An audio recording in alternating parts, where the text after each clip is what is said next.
All right, ladies and gentlemen, I'm very excited about this next guest we have coming on. This young man started at the University of Nebraska, man, where him and his twin brother went over there to have very successful careers.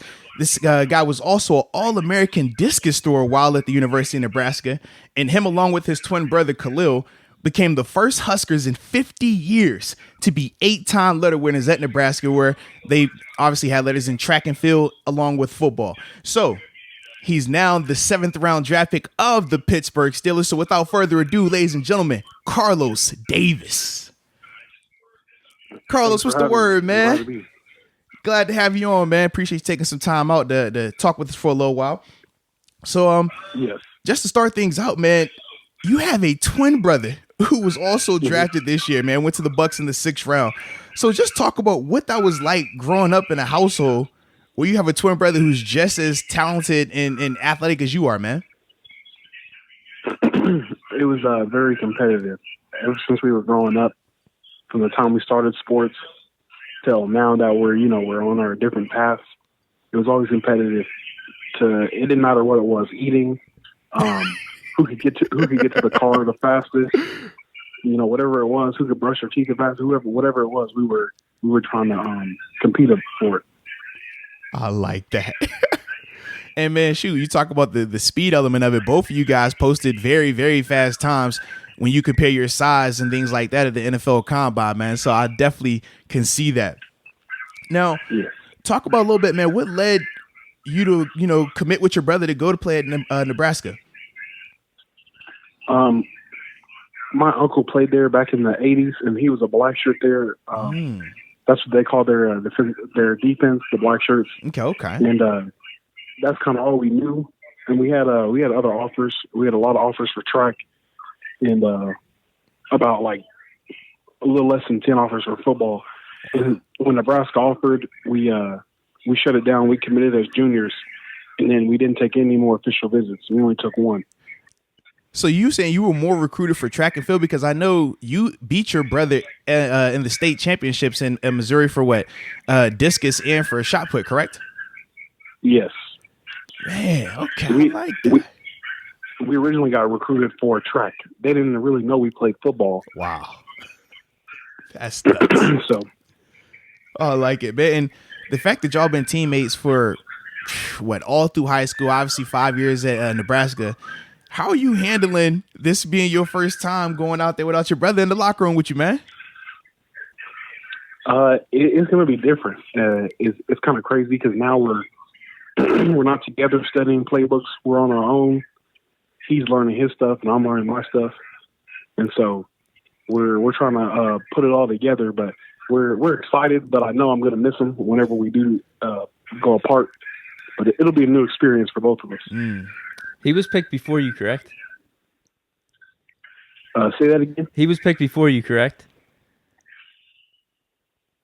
In the draft? 6th round, yeah. Yes. Was there any jealousy, any resentment going on there? Or was it all love? No. It was all love. We didn't know if he was trying to get you back for you beating him in the state championships, you know what I mean? Oh no, yeah, it definitely goes back and forth. So he has that one. He has that one over me. So now I got a question about Nebraska. Just that area in general, like the Midwest, being on the East Coast here, kind of seems like no man's land. You don't really know what there is to do. It's kind of farmland and flat.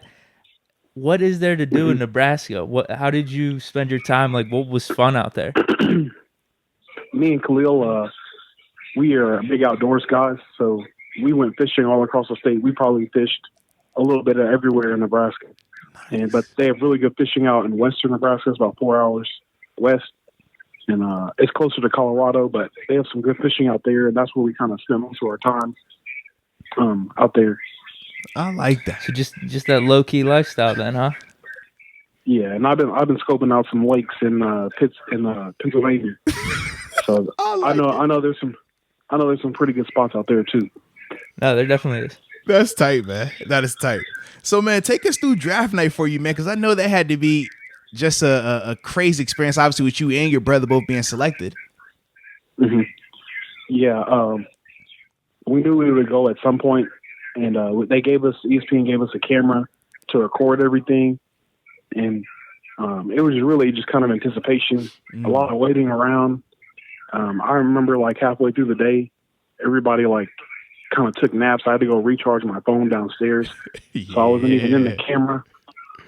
And so like right after afternoon, things started to get like more exciting. We saw our living room on the TV. That's tight. On the camera, and so we're like, it just kept anticipating, and then Khalil got the call, and then from down there, it felt like it was about 2 hours, but it was really like 30 minutes in between, and then I got the call, and then the place just went crazy. Hey, that's funny. You said it felt like 2 hours. Me being a 6th-round draft pick, I can tell you 1,000%. Those rounds take forever until you get that phone call, man. Yes. I like it, man. Now, when I was looking at you playing at Nebraska, man, 5 years there, you had 3 different defensive coordinators. And I know firsthand just how challenging that could be. So just talk a little bit about how you were able to constantly evolve with the changes and overcome it and still be a successful player there. Yeah, it was a very interesting ride. Like you said, 3 coordinators. I had 5 D-line coaches. Jeez. And it was really, I really had to learn to prove myself every year because a new coach is coming in, new system. And you know how coaches are when they come in, they like to make a statement. Absolutely. They want to see who the tough guys are. And me and Khalil just kind of rose to the top every time, proved ourselves, and were able to get starting jobs and just, we made it out of there. I like that, bro. I like that. And man, I'm still trying to wrap my head around the fact that you were able to have this type of success while playing with your brother at the biggest stage. I mean, when you talk about playing at Nebraska, that's a crazy storied collegiate university, especially when it comes to football, man. So now that you're joining another storied franchise with the Pittsburgh Steelers, what does that mean for you? It's big. I love tradition. I know Pittsburgh has a real good fan base there, just like Nebraska did. And I just think highly of the Pittsburgh Steelers. And I got to talk to Coach Tomlin about a couple weeks before the draft and Kevin Colbert. And I really liked what they were talking about. And so I'm just excited they got, they picked me and they gave me a chance. I like that. What has been the communication like since being drafted? What has been, I guess, the process like with, this situation, how it is right now? Yeah. So on draft day, I talked to the GM, Coach Tomlin, the D-line coach, and the PR people, and then they kind of gave me a break for a couple of days, and then I went right into meetings with Coach Dunbar for about 2 weeks, and then we had rookie minicamp, and now we meet like 4 times a week with the team and position and all that stuff. How do you like it? Like you mentioned rookie minicamp. I mean, it's all on Zoom, all virtual and everything, correct? Mm-hmm. Yes, sir. What is your opinion of it? What's your take on it right now? How it's going for you? How effective?